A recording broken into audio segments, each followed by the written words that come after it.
Everyone, नमस्ते। Welcome back to the coding tuition.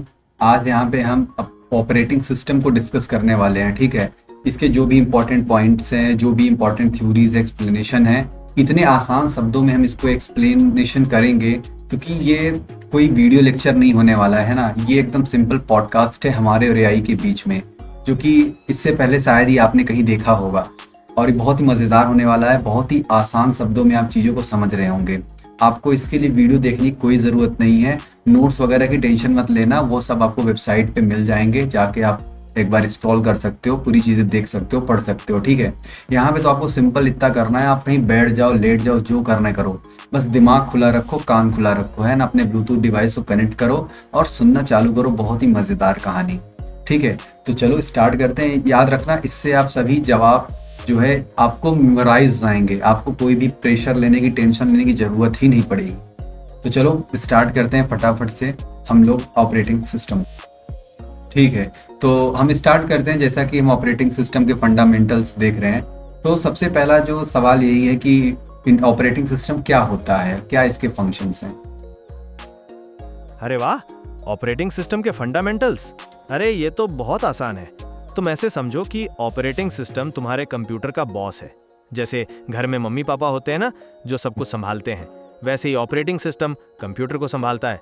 वो ये देखता है कि सारे प्रोग्राम सही से चल रहे हैं, फाइल्स कहाँ सेव हो रही हैं और तुम कंप्यूटर से कैसे बात कर सकते हो। एकदम ट्रैफिक पुलिस की तरह है जो सब कुछ कंट्रोल करता है। इसके बिना तुम्हारा कंप्यूटर तो बस एक डिब्बा रह जाएगा। और इसके फंक्शंस तो बहुत सारे हैं, जैसे प्रोग्राम चलाना, मेमोरी का ध्यान रखना और इनपुट आउटपुट डिवाइसेस को मैनेज करना। मतलब पूरा कंप्यूटर यही चलाता है। बढ़िया, अब आगे बढ़ते हैं हम टाइप्स ऑफ ऑपरेटिंग सिस्टम की ओर, जहाँ पे सिंपल बेस सिस्टम है, मल्टी प्रोग्राम्ड है, टाइम शेयरिंग है, पर्सनल कंप्यूटर सिस्टम है, पैरेलल सिस्टम है, डिस्ट्रीब्यूटेड है, रियल टाइम सिस्टम है। तो इसके बारे में जरा समझते हैं। बिल्कुल सही। ऑपरेटिंग सिस्टम के बहुत सारे टाइप्स हैं, जैसे सिंगल बैच सिस्टम। ये समझो कि एक बार में एक ही काम करता है। जैसे पुराने समय में एक साथ एक ही फिल्म चलती थी। फिर आया मल्टी प्रोग्रामिंग। इसमें कंप्यूटर एक साथ कई काम कर सकता है। जैसे आजकल लैपटॉप पर तुम गाने भी सुन सकते हो और काम भी कर सकते हो। फिर आता है टाइम शेयरिंग। इसमें कंप्यूटर अपना टाइम अलग अलग लोगों में बांट देता है। जैसे क्लास में टीचर सबको थोड़ा थोड़ा टाइम देते हैं ना, वैसे ही। पर्सनल कंप्यूटर सिस्टम तो तुम यूज ही करते हो, जो घर में होता है। पैरेलल सिस्टम में कई कंप्यूटर एक साथ काम करते हैं, जैसे एक बड़ी टीम करके काम करती है ना, वैसे ही। डिस्ट्रीब्यूटेड सिस्टम में कई कंप्यूटर अलग अलग जगह पर होते हैं, पर एक दूसरे से जुड़े होते हैं। और रियल टाइम सिस्टम वो होते हैं जो तुरंत काम करते हैं, जैसे ऑटो पायलट सिस्टम या मेडिकल इक्विपमेंट्स। ये सब अलग अलग तरह के ऑपरेटिंग सिस्टम है जो अलग अलग कामों के लिए यूज होते हैं। बढ़िया, अब हम आगे बढ़ते हैं मेमोरी मैनेजमेंट अच्छा। की ओर। और हाँ, कुछ? हाँ पूछ रहा हूँ। हम आगे बढ़ते हैं अरे अब वाह। मेमोरी मैनेजमेंट की ओर। ठीक है, ये क्या होता है, इसकी क्या बैकग्राउंड है, और लॉजिकल और फिजिकल एड्रेस में क्या अंतर होता है। बहुत ही बढ़िया सवाल। मेमोरी मैनेजमेंट कंप्यूटर की मेमोरी को संभालने का तरीका है। तुम ऐसे समझो जैसे तुम्हारे घर में सारा सामान सही जगह पर रखा होता है ना, वैसे ही कंप्यूटर की मेमोरी को मैनेज किया जाता है, ताकि सारे प्रोग्राम सही से चल सके। और लॉजिकल और फिजिकल एड्रेस में फर्क क्या है? लॉजिकल एड्रेस वो एड्रेस है जो प्रोग्राम को दिखता है, जैसे किसी दोस्त का निकनेम। और फिजिकल एड्रेस वो एड्रेस है जहां पर वो असलियत में रहता है, जैसे उसका पूरा एड्रेस।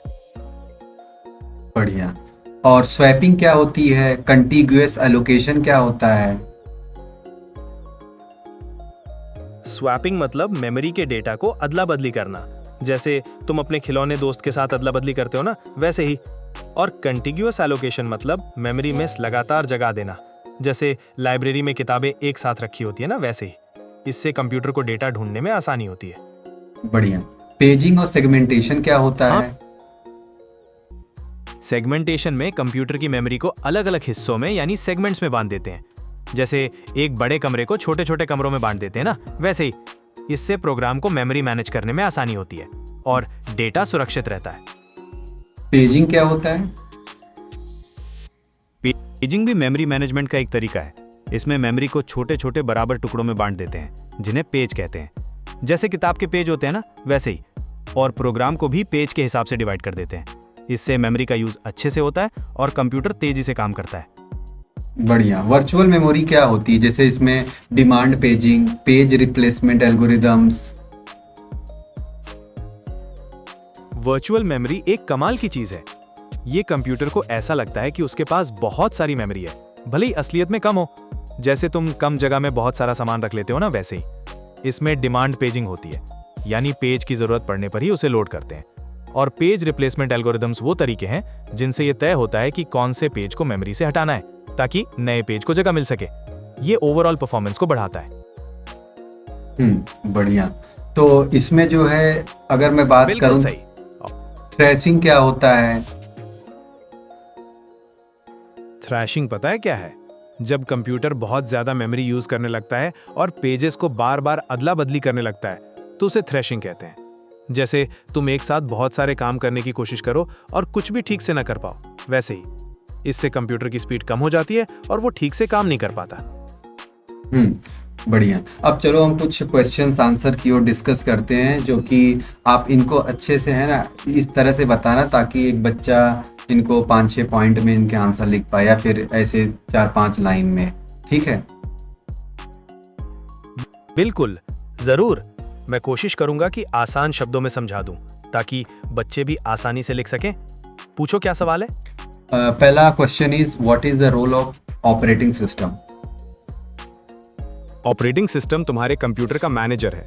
ये सारे प्रोग्राम्स, मेमोरी और डिवाइसेस को कंट्रोल करता है।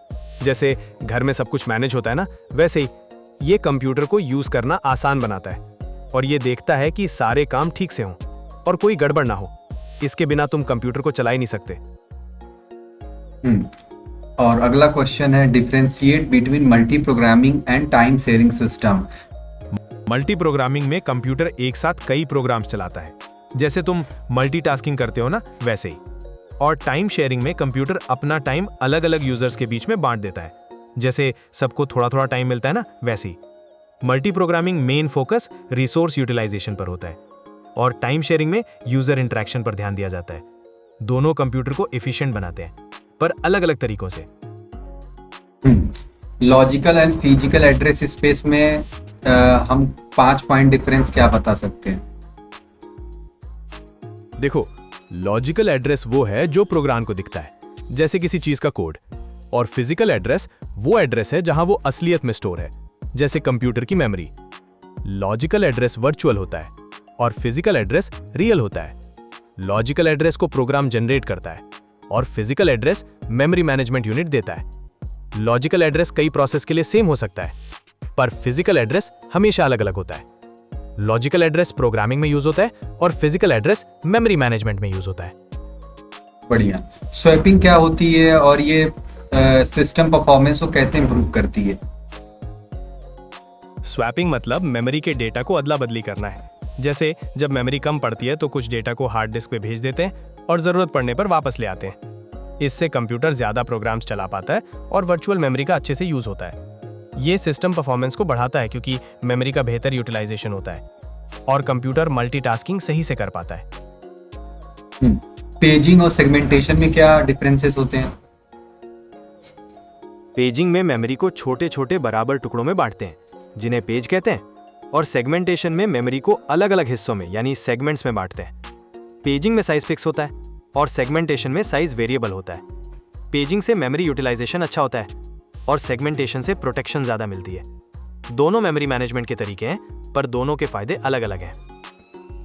पेज फॉल्ट क्या होता है और डिमांड पेजिंग कैसे इसको हैंडल करता है?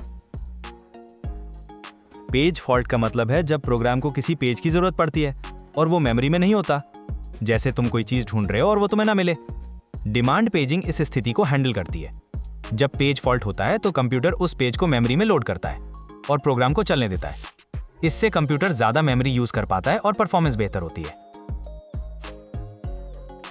तो हमारा अगला क्वेश्चन है कि लिस्ट 3 पेज रिप्लेसमेंट एल्गोरिदम्स, वो क्या क्या होते हैं, उनके बारे में बता दीजिए। देखिए, 3 पेज रिप्लेसमेंट एल्गोरिदम्स होते हैं। फीफो यानी first in first out, optimal और LRU यानी least recently used.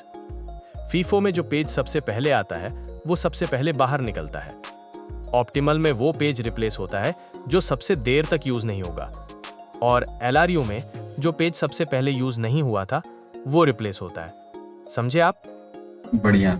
Question number आगे बढ़ते हैं। थैंक और ये लॉन्ग आंसर्स हैं, यानी ठीक कि है। इनको आप अच्छे से इलैबोरेट कर देना ताकि बच्चे एग्जाम में लिख पाएं, है ना। तो इवोल्यूशन ऑफ ऑपरेटिंग सिस्टम्स क्या है? ऑपरेटिंग सिस्टम का विकास कई स्तरों में हुआ है। पहले सीरियल प्रोसेसिंग थी, जहां एक काम पूरा होने के बाद ही दूसरा शुरू होता था।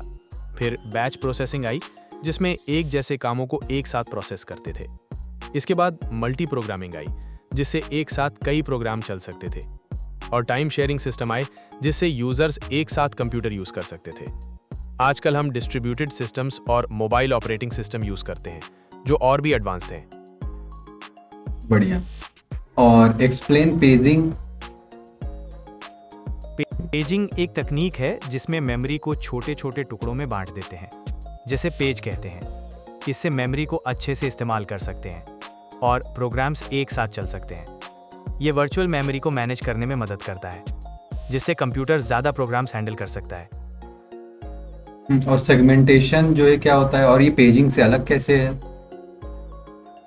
सेगमेंटेशन में मेमोरी को लॉजिकल पार्ट्स में बांटते हैं, जिसे सेगमेंट कहते हैं। हर सेगमेंट का अपना एक मतलब होता है, जैसे कोड या डेटा। पेजिंग में मेमोरी को छोटे छोटे फिक्स्ड साइज टुकड़ों में बांटते हैं, जबकि सेगमेंटेशन में टुकड़े अलग अलग साइज के होते हैं और वो लॉजिकल पार्ट्स को दिखाते हैं।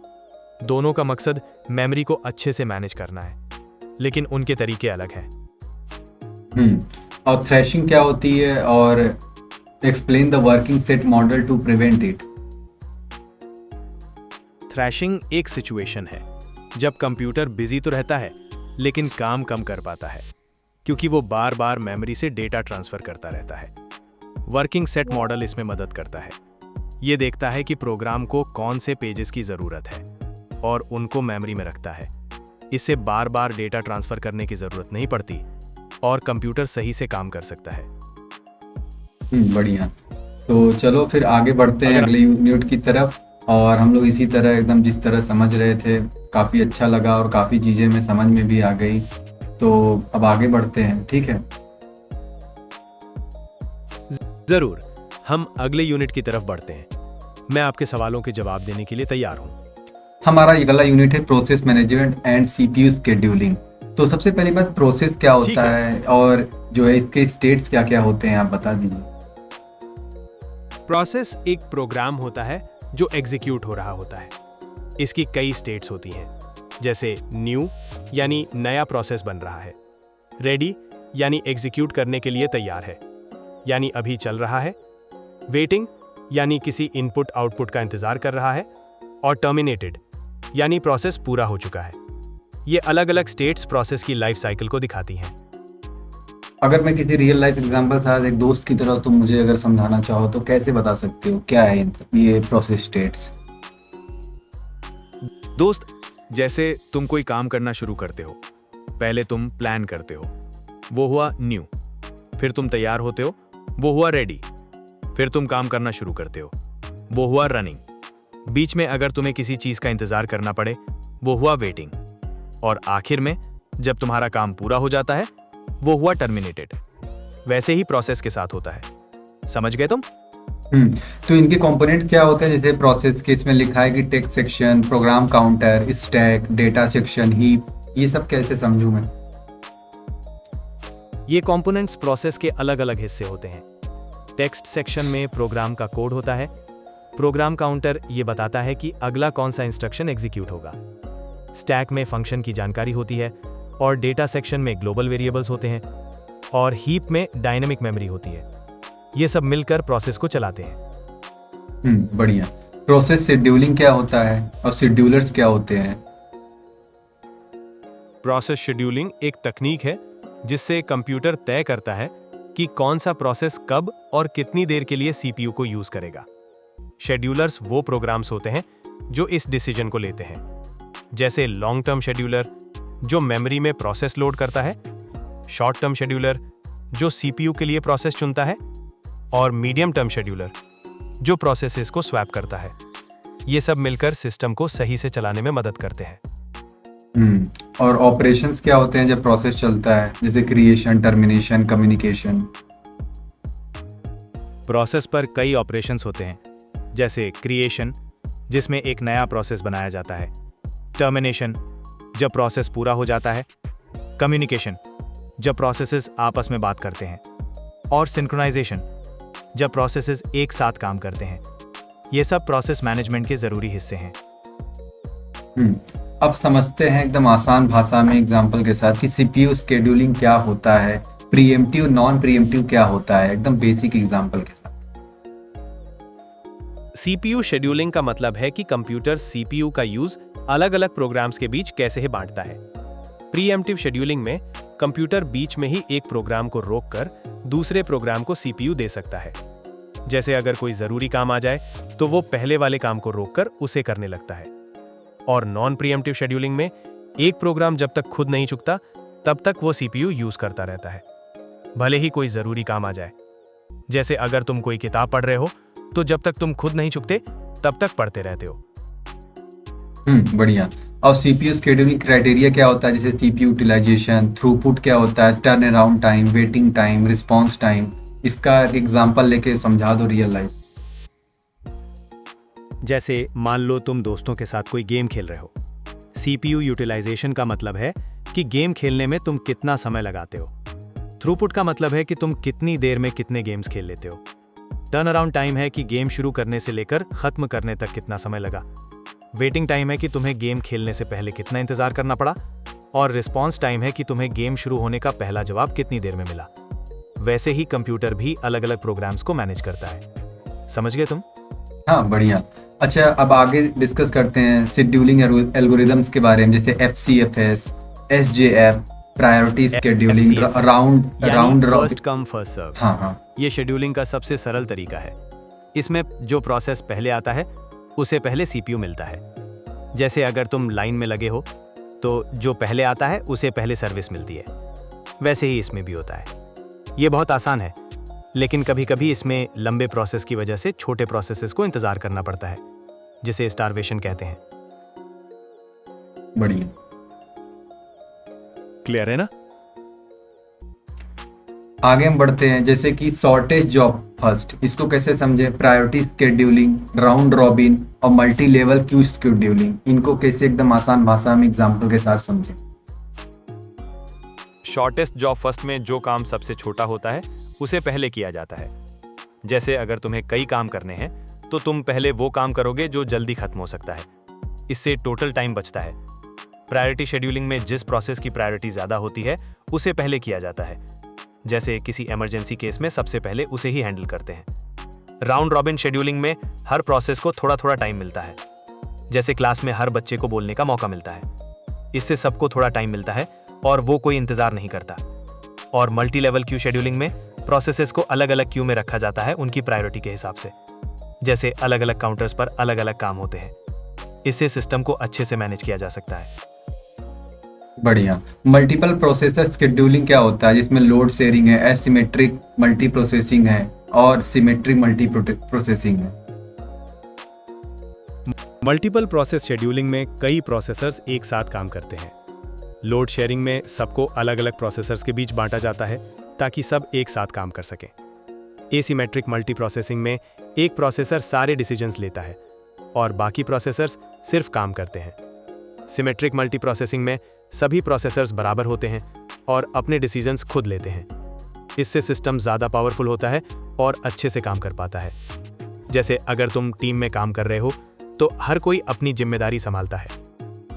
मैं क्वेश्चन ये है कि तुम्हारी आवाज साफ आ रही है, बढ़िया, कोई दिक्कत नहीं है। तो क्वेश्चन ये है कि हम आगे बढ़ते हैं कि प्रीएम्प्टिव और नॉन प्रीएम्प्टिव शेड्यूलिंग क्या, प्रीएम्प्टिव नॉन प्रीएम्प्टिव शेड्यूलिंग क्या होता है? एक्चुअली प्रीएम्प्टिव और नॉन प्रीएम्प्टिव शेड्यूलिंग में फर्क ये है कि प्रीएम्प्टिव शेड्यूलिंग में ऑपरेटिंग सिस्टम किसी प्रोसेस को बीच में रोक सकता है और किसी दूसरे प्रोसेस को सीपीयू दे सकता है। जबकि नॉन प्रीएम्प्टिव शेड्यूलिंग में एक प्रोसेस जब तक पूरा नहीं हो जाता या खुद सीपीयू छोड़ नहीं देता तब तक उसे रोका नहीं जा सकता। बढ़िया। अब तुम एकदम आसान भाषा मुझे ये समझा दो कि कॉन्वॉय इफेक्ट क्या होता है एफसीएफएस शेड्यूलिंग में? हाँ, जरूर। कॉन्वॉय इफेक्ट एक ऐसी सिचुएशन होती है एफसीएफएस शेड्यूलिंग में जहां पर एक लंबा प्रोसेस बाकी छोटे प्रोसेसेस को बहुत देर तक इंतजार करवाता है। जैसे कि गाड़ियों का एक काफिला निकलता है और पहली गाड़ी अगर स्लो हो तो पीछे की सारी गाड़ियां रुक जाती हैं। वैसा ही इसमें होता है। इससे एवरेज प्रतीक्षा समय बढ़ जाता है और सिस्टम की कार्यकुशलता पर असर पड़ता है। तो क्रिटिकल सेक्शन प्रॉब्लम क्या होता है और इसके रिक्वायरमेंट्स क्या है, इसके मतलब सॉल्यूशंस क्या है? अरे बिल्कुल। तो क्रिटिकल सेक्शन प्रॉब्लम यह है कि जब बहुत सारे प्रोसेस एक कॉमन रिसोर्स को यूज करना चाहते हैं तो यह पक्का करना होता है कि एक समय में सिर्फ एक ही प्रोसेस उसे यूज करे ताकि गड़बड़ ना हो। इसकी रिक्वायरमेंट्स ये हैं कि म्यूटेक्स एक्सक्लूजन होना चाहिए, मतलब एक समय में सिर्फ एक ही प्रोसेस क्रिटिकल सेक्शन में हो। प्रोग्रेस होनी चाहिए, मतलब कोई भी प्रोसेस हमेशा रुका ना रहे। और बाउंडेड वेटिंग हो, मतलब इंतजार करने का समय लिमिटेड हो। इनके सॉल्यूशंस पीटरसन का सॉल्यूशन है और सेमाफोर्स जैसे मेथड्स है। सीमाफोर क्या होता है और how do they solve synchronisation issue? Semaphore एक तरह का वेरिएबल है जो मल्टीपल प्रोसेसेस के बीच में सिंक्रोनाइजेशन कंट्रोल करने में मदद करता है। ये एक काउंटर की तरह काम करता है जिसे प्रोसेसेस इंक्रीमेंट और डिक्रीमेंट कर सकते हैं। ये वेट और सिग्नल ऑपरेशंस का यूज करता है ताकि ये पक्का करे कि प्रोसेस एक साथ क्रिटिकल सेक्शन में न जाए। इससे रेस कंडीशंस रुकती हैं और सिंक्रोनाइजेशन बना रहता है। जैसे कोई रियल लाइफ एग्जांपल? हाँ, सोचो कि एक रेस्टोरेंट में सिर्फ एक ही वॉशरूम है, तो सीमाफोर ये देखता है कि एक समय में सिर्फ एक ही बंदा वॉशरूम यूज करे। जब कोई अंदर जाता है तो सीमाफोर का काउंटर घट जाता है और जब कोई बाहर निकलता है तो बढ़ जाता है।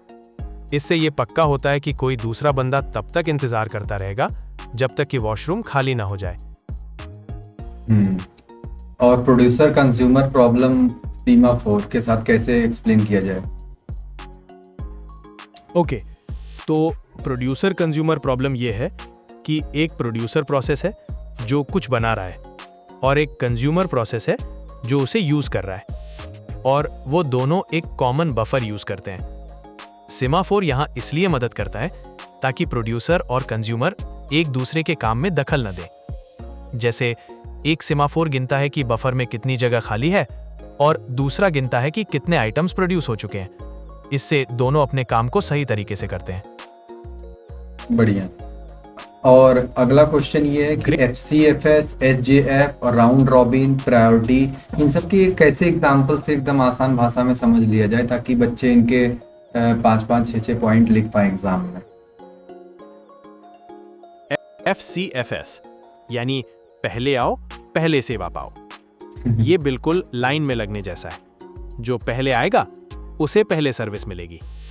एसजेएफ मतलब सबसे छोटे काम को पहले करो, जैसे डॉक्टर सबसे छोटे ऑपरेशन को पहले करते हैं। राउंड रॉबिन ये एक टाइम स्लॉट देता है हर प्रोसेस को, जैसे सबको बारी बारी खेलने का मौका मिलता है। प्रायोरिटी जिसमें हाई प्रायोरिटी वाले प्रोसेस को पहले करते हैं, जैसे इमरजेंसी केस को पहले देखते हैं। बढ़िया। प्रोसेस सिंक्रोनाइजेशन क्या होता है एंड सीमाफोर्स इसमें कैसे काम आते हैं? प्रोसेस सिंक्रोनाइजेशन ये है कि मल्टीपल प्रोसेस एक दूसरे के साथ सही से काम करें ताकि रिजल्ट सही आए और कोई गड़बड़ ना हो। सेमाफोर इसमें हेल्प करता है प्रोसेसेस को कंट्रोल करके और रिसोर्सेज के एक्सेस को मैनेज करके। ये पक्का करता है कि सिर्फ एक ही प्रोसेस एक समय में क्रिटिकल सेक्शन में जा सके और डेटा कंसिस्टेंट रहे। बढ़िया। अच्छा, मल्टी प्रोसेसर शेड्यूलिंग में जो है सिमेट्रिक और इसिमेट्रिक में क्या डिफरेंस है, अगर हम 5 पॉइंट्स की बात करें? सिमेट्रिक मल्टी प्रोसेसिंग में सारे प्रोसेसर सेम काम करते हैं, जैसे कोई भी प्रोसेसर किसी भी प्रोसेस को शेड्यूल कर सकता है। ये मेंटेन करना थोड़ा मुश्किल होता है और इसमें लोड डिस्ट्रीब्यूशन अच्छा होता है।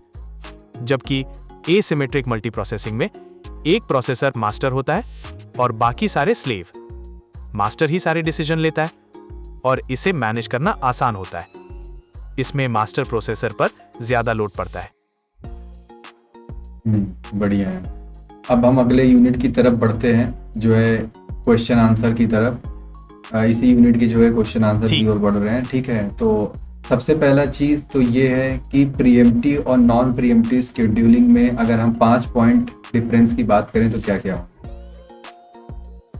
प्रीएम्प्टिव शेड्यूलिंग में एक प्रोसेस बीच में रुक सकता है अगर उससे ज्यादा प्रोसेस जरूरी आ जाए, जैसे इमरजेंसी कॉल बीच में आ सकती है। और नॉन प्रीएम्प्टिव शेड्यूलिंग में एक प्रोसेस तभी रुकता है जब वो खुद खत्म होता है या किसी रिसोर्स का इंतजार करता है, जैसे एक काम पूरा होने के बाद ही दूसरा शुरू होता है। प्रीएम्प्टिव में रिस्पॉन्स टाइम अच्छा रहता है और नॉन प्रीएम्प्टिव में थोड़ा स्लो होता है, लेकिन नॉन प्रीएम्प्टिव में ओवरहेड कम होता है। ओवरहेड क्या होता है?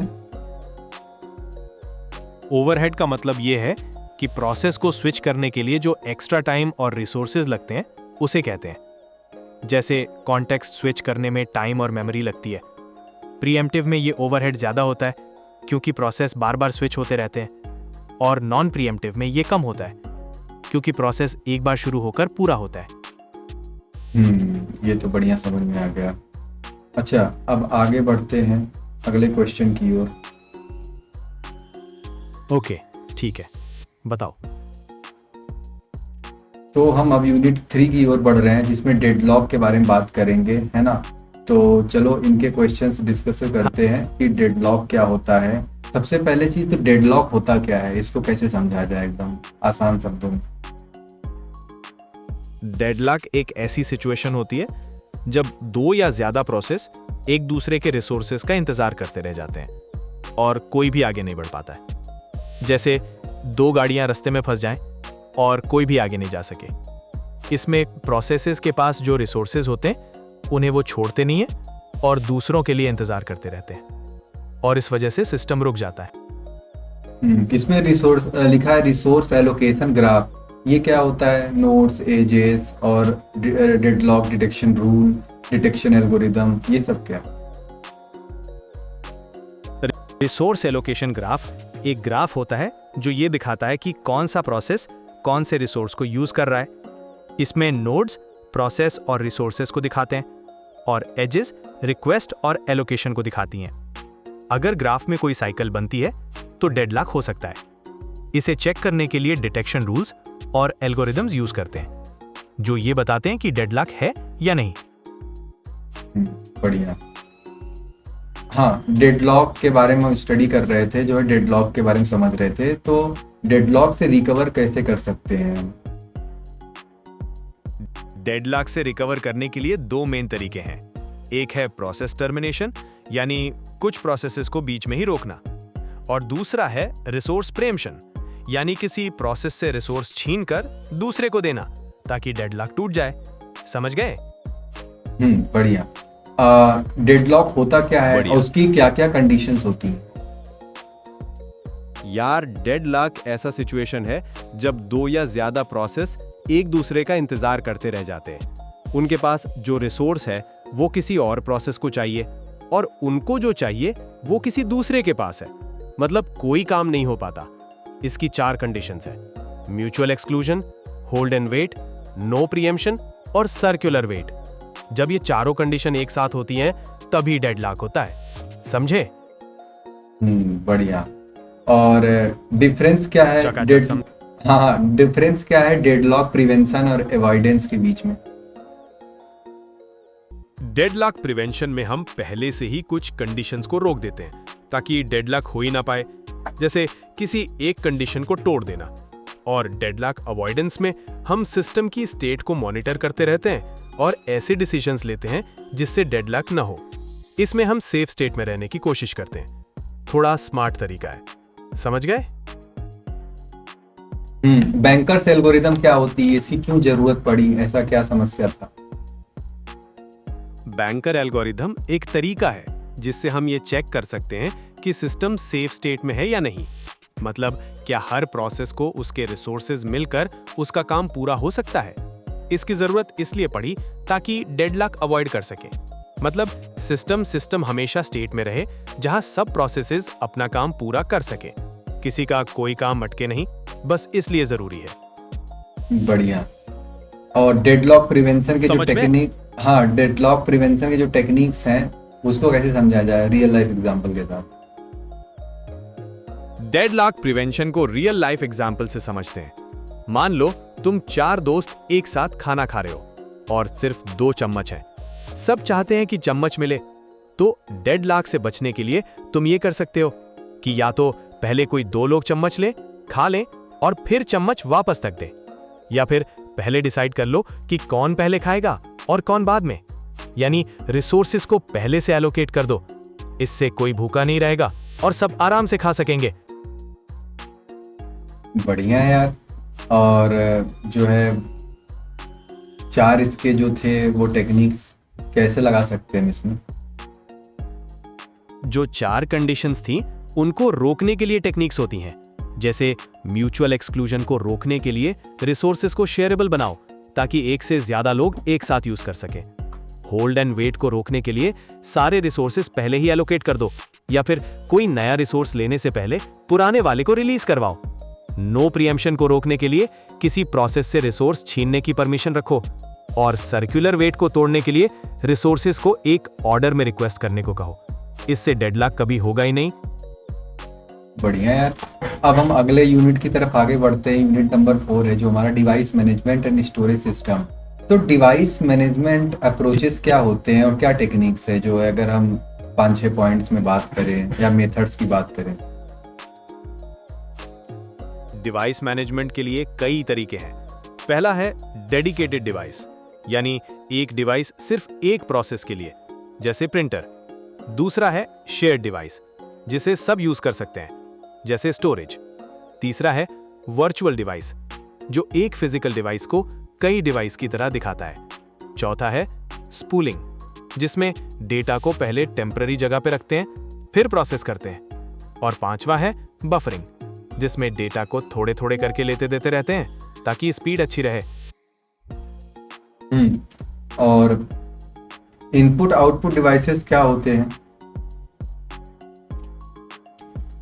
इनपुट आउटपुट डिवाइस वो डिवाइस होते हैं जिनसे हम कंप्यूटर को डेटा देते हैं और उससे डेटा लेते हैं, जैसे कीबोर्ड, माउस, जिनसे हम कंप्यूटर को इनपुट देते हैं, और मॉनिटर, प्रिंटर, जिनसे हमें आउटपुट मिलता है। मतलब जो डिवाइस कंप्यूटर और हमारे बीच बातचीत करवाते हैं उन्हें कहते हैं। बढ़िया यार। बफरिंग क्या होता है, इसको एकदम। कैसे समझा जाए और कितने टाइप्स के होते हैं बफरिंग? बफरिंग मतलब डेटा को थोड़े थोड़े करके स्टोर करना ताकि प्रोसेस करने में आसानी हो। जैसे तुम कोई वीडियो देख रहे हो तो थोड़ा थोड़ा डेटा पहले ही लोड हो जाता है ताकि वीडियो रुके नहीं। बस यही बफरिंग है, डेटा को पहले से तैयार रखना ताकि बाद में दिक्कत ना हो। और इनके टाइप्स जो लिखा है, single buffer, double buffer, circular buffer, इसको कैसे समझें? देखो, सिंगल बफर में एक फिक्स्ड साइज की जगह होती है जहां डेटा स्टोर होता है। डबल बफर में 2 जगह होती हैं, एक में डेटा लेते रहते हैं और दूसरे में प्रोसेस करते रहते हैं ताकि काम रुके नहीं। और सर्कुलर बफर में बफर गोल घूमता रहता है, जैसे एक साइक्लिक तरीके से डेटा मैनेज करते हैं। इससे डेटा ओवरराइड नहीं होता। और सेकेंडरी स्टोरेज स्ट्रक्चर क्या होता है? जैसे उसमें पहला है डिस्क स्ट्रक्चर है, इसके अंदर ट्रैक्स हैं, सेक्टर्स हैं, सिलेंडर हैं, तो ये सब कैसे समझें? सेकेंडरी स्टोरेज स्ट्रक्चर मतलब हार्ड डिस्क या एसएसडी जैसा स्टोरेज, जहां डेटा परमानेंटली सेव होता है। इसमें डिस्क स्ट्रक्चर होता है जिसमें ट्रैक्स और सेक्टर्स होते हैं। ट्रैक्स गोल गोल रास्ते होते हैं डिस्क पर, और सेक्टर्स उन ट्रैक्स के छोटे छोटे टुकड़े होते हैं जहां डेटा स्टोर होता है। और सिलेंडर उन ट्रैक्स का कलेक्शन होता है जो सेम पोजीशन पर होते हैं अलग अलग डिस्क पर। समझ गए? और कितने तरीके के डिस्क शेड्यूलिंग एल्गोरिदम होते हैं और उनका गोल क्या होता है?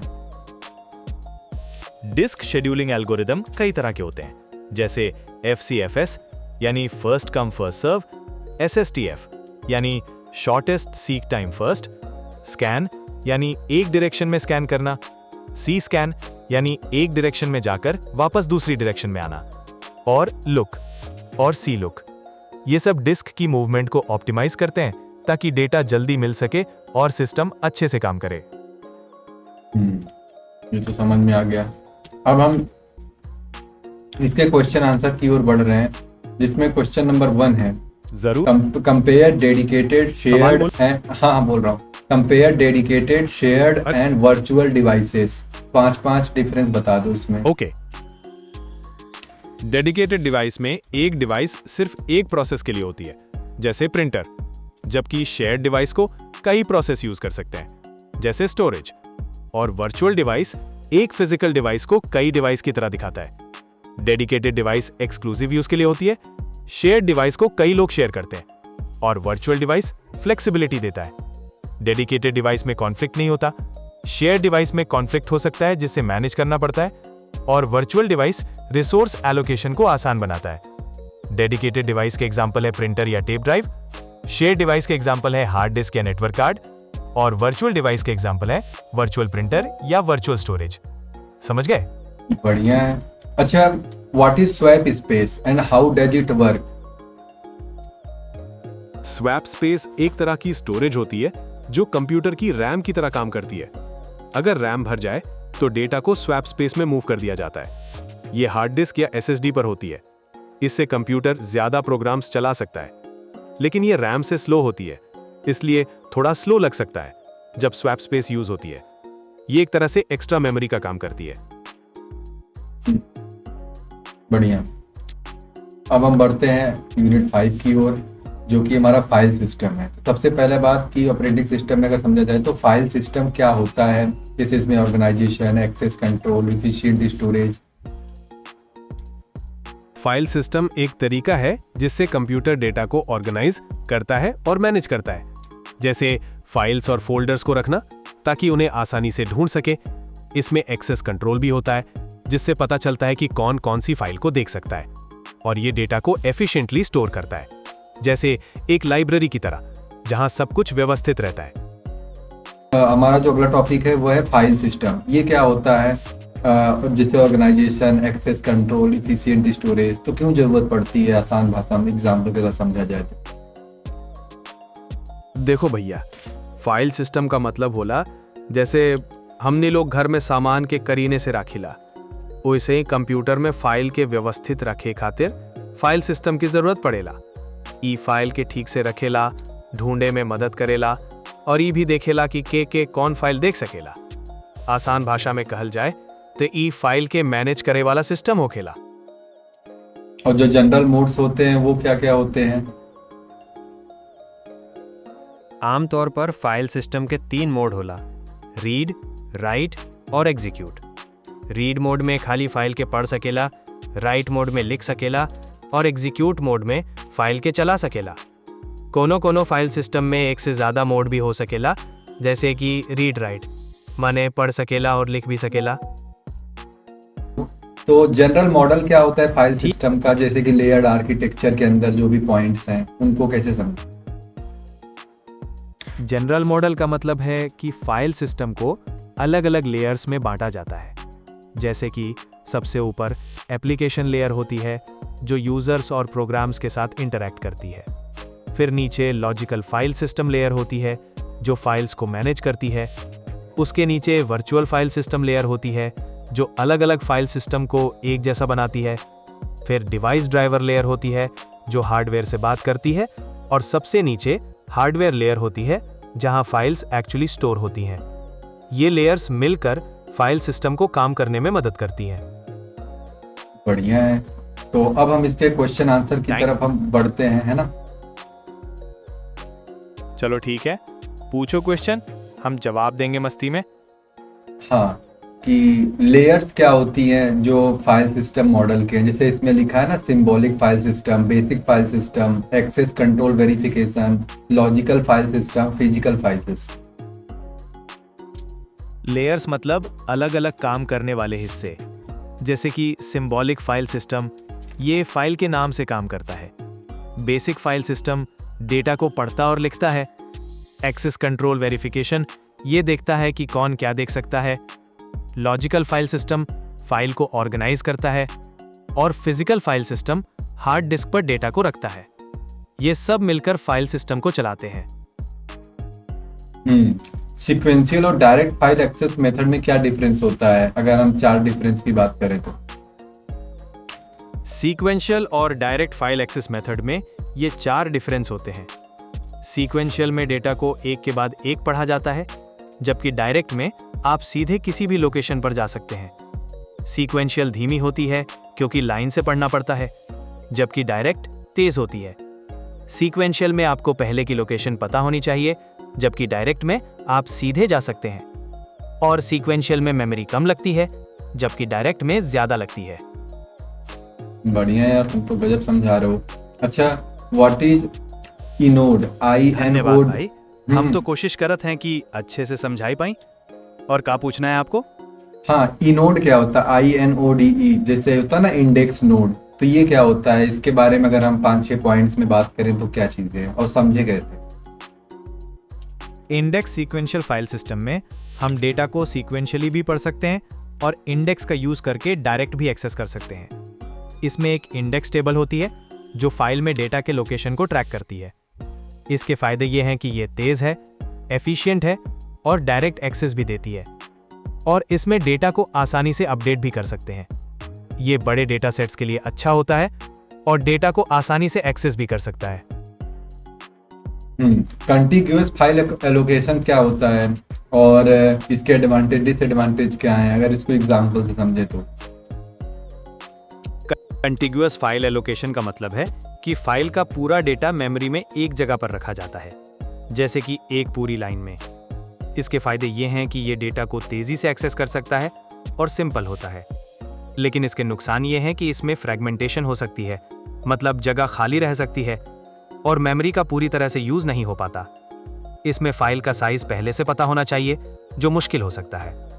अगर आपके पास कंटिन्यूअस जगह नहीं है तो फाइल को स्टोर नहीं कर सकते। बात तो सही है।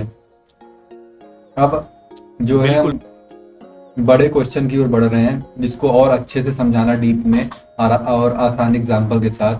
तो फ्री स्पेस मैनेजमेंट टेक्निक्स क्या होती हैं, जिसमें बिट मैप है, लिंक लिस्ट है? फ्री स्पेस मैनेजमेंट टेक्निक्स वो तरीके हैं जिनसे कंप्यूटर ये ट्रैक करता है कि मेमोरी में कौन सी जगह खाली है और कौन सी जगह भरी हुई है। बिट मैप मेथड में एक मैप बनता है जिसमें हर जगह के लिए एक बिट होती है जो बताती है कि वो जगह खाली है या भरी। लिंक लिस्ट मेथड में खाली जगहों को एक लिस्ट में रखा जाता है, जिससे पता चलता है कि कौन कौन सी जगह खाली है। ये टेक्निक्स फाइल सिस्टम को खाली जगह का सही यूज करने में मदद करती हैं और नई फाइलों को जगह देने में मदद करती हैं। इससे डेटा को सही जगह पर रखा जा सकता है और मैनेज किया जा सकता है। बढ़िया। यूनिक्स और विंडोज फाइल सिस्टम के तो समझ में आर्किटेक्चर, आया क्या? हाँ आ गया। यूनिक्स और विंडोज फाइल सिस्टम के स्ट्रक्चर में क्या डिफरेंस होता है, अगर हम 6 डिफरेंसेस की बात करें तो? यूनिक्स और विंडोज के फाइल सिस्टम के कुछ डिफरेंस होते हैं, जैसे कि यूनिक्स में फाइल के नाम केस सेंसिटिव होते हैं, जबकि विंडोज में नहीं। यूनिक्स में फाइल सिस्टम ट्री स्ट्रक्चर में होता है, जबकि विंडोज में ड्राइव आधारित होता है। यूनिक्स में परमिशन सिंपल होती हैं और विंडोज में ज्यादा कॉम्प्लेक्स होती हैं। यूनिक्स में स्लैश का उपयोग किया जाता है पाथ के लिए और विंडोज में बैकस्लैश। यूनिक्स में हर चीज फाइल की तरह ट्रीट होती है और विंडोज में ऐसा नहीं होता। ये कुछ मेन डिफरेंसेस हैं। कौन सा बेस्ट होता है, यूनिक्स या विंडोज, और कब यूज करना चाहिए एक यूजर को? यूनिक्स यूज करना चाहिए या विंडोज यूज करना चाहिए? ये आपकी जरूरत पर डिपेंड करता है। अगर आपको स्टेबिलिटी, सिक्योरिटी और कमांड लाइन कंट्रोल चाहिए तो यूनिक्स बेहतर है। ये डेवलपर्स और सर्वर के लिए अच्छा होता है। और अगर आपको easy to use graphical interface और गेमिंग और ऑफिस काम के लिए चाहिए तो विंडोज बेहतर है। ये नॉर्मल यूजर्स के लिए ज्यादा पॉपुलर है। दोनों के अपने अपने फायदे हैं। बढ़िया है। चलो ठीक है, कुछ और पूछना है क्या आपको? हाँ, ये जो है क्या नाम है, फाइल एलोकेशन मेथड में अंदर जो जैसे कंटिग्यूअस है, लिंक्ड है, इंडेक्स्ड है, तो इन सब के आपस में जो बीच में जो डिफरेंसेस हैं, क्या डिफरेंस है? जैसे फ्रेगमेंटेशन की बात करें, एक्सेस स्पीड की बात करें, यूज केसेस की बात करें। कंटिग्यूअस मेथड में एक जगह पर डेटा रखा जाता है, तो इसमें फ्रेगमेंटेशन हो सकती है। और डेटा को तेजी से एक्सेस कर सकते हैं। ये उन फाइलों के लिए अच्छा होता है जिनका साइज पहले से पता होता है। लिंक लिस्ट मेथड में डेटा अलग अलग जगह पर होता है और लिंक्स से जुड़ा होता है। इसमें फ्रेगमेंटेशन नहीं होती, लेकिन डेटा को एक्सेस करने में ज्यादा समय लगता है। ये उन फाइलों के लिए अच्छा होता है जिनका साइज बदलता रहता है। इंडेक्स मेथड में एक इंडेक्स टेबल का यूज होता है, जिससे डेटा को तेजी से एक्सेस कर सकते हैं और फ्रेगमेंटेशन को कम किया जा सकता है। ये उन फाइलों के लिए अच्छा होता है जिनमें डेटा को बार बार एक्सेस करना पड़ता है। इन सब में से कोई एक बेस्ट नहीं है, आपकी जरूरत के हिसाब से चूज करना पड़ता है। बढ़िया। तो ये थे टोटल जो है 5 यूनिट, और हमने इसको अच्छे से एंड किया समझा के। थैंक यू सो मच, तुमने भी बहुत अच्छे से चीज़ों को समझा दिया। कोई बात नहीं भाई, मुझे भी अच्छा लगा आपकी मदद करके। जब तो भी तुम- आपको कोई और सवाल पूछना। तुम बच्चों को क्या कहना चाहोगे जो वीडियो देख रहे हैं, और उन बच्चों को तुम क्या कहना चाहोगे वो ऑपरेटिंग सिस्टम का, अगर उनका कोई एग्ज़ाम होता है, सेमेस्टर एग्ज़ाम या कोई इंटरव्यू होता है, तो वो कैसे इसको अच्छा परफॉर्म कर सकते हैं जो तुमने पढ़ाया है? हम उन सब बच्चों से कहेंगे कि ऑपरेटिंग सिस्टम को अच्छे से समझें, सिर्फ रटने की जगह कॉन्सेप्ट्स पर ध्यान दें, प्रैक्टिकल एग्जाम्पल्स के साथ समझने की कोशिश करें और रेगुलर रिवीजन करें, नोट्स बनाएं और प्रीवियस ईयर क्वेश्चंस को सॉल्व करें। और अगर कोई डाउट है तो टीचर्स या सीनियर से पूछने में हिचकिचाएं नहीं। इंटरव्यू के लिए अपने कॉन्सेप्ट्स को क्लियर रखें और आत्मविश्वास बनाएं। सबको एग्जाम और इंटरव्यू के लिए ऑल द बेस्ट। हमारे ऑडियंस को एक बढ़िया सा जोक सुना दो जिससे उनका आत्मविश्वास बढ़ जाए, ताकि वो एग्ज़ाम जाके दे पाए, टेंशन ना ले पाए, और कुछ स्टूडेंट पर्सपेक्टिव से कुछ अच्छी बातें बता दो। ठीक है, तो सुनो। एक बार एक स्टूडेंट एग्जाम में गया और सारे क्वेश्चन के आंसर में सिर्फ मुझे नहीं पता लिख कर आ गया। टीचर ने चेक किया और उसे 0 नंबर दिए। स्टूडेंट ने कहा, सर आपने भी तो 0 ही दिया है, तो आपको कैसे पता कि मुझे नहीं पता? इससे आत्मविश्वास बढ़ता है कि हार मानने से ज्यादा जरूरी है कोशिश करना। और स्टूडेंट्स के लिए एक बात, हर एग्जाम आपकी काबिलियत का सिर्फ एक हिस्सा है, आपकी पूरी लाइफ तय नहीं करता। मेहनत करो पर टेंशन मत लो, अपनी तैयारी पर विश्वास रखो और शांत दिमाग से एग्जाम दो। मुझे उम्मीद है कि आप सब अच्छा करोगे। बढ़िया, थैंक यू सो मच। तो गाइज आई होप आप लोग को मज़ा आया होगा इस वीडियो को देखकर, बहुत सारा कुछ सीखने को मिला होगा। और बहुत ही आसान, ऐसे ही बस सुनना है और कुछ नहीं करना है, ठीक है? सुनते सुनते आपको बहुत सारी चीज़ें, लगभग जितना आपने सुना, अगर 100% भी ध्यान से सुना होगा तो आपको 70-80% तो केवल किसी को भी अब तुम समझा सकते हो, ठीक है? तो चलो फिर ऑपरेटिंग एग्ज़ाम के लिए, आपके जो भी एग्ज़ाम्स हैं, चाहे सेमेस्टर एग्ज़ाम है चाहे कुछ भी, उसके लिए ऑल द बेस्ट। भाई तुम भी ऑल द बेस्ट बोल दो सबको। बिल्कुल, मेरी तरफ से भी सभी स्टूडेंट्स को ऑल द बेस्ट। अच्छे से तैयारी करो और अपने एग्जाम्स में अपना बेस्ट दो। मुझे पूरा विश्वास है कि आप सब बहुत अच्छा करोगे। घबराना नहीं है, बस अपनी मेहनत पर भरोसा रखो। शुभकामनाएं। Thank you so much, bye bye.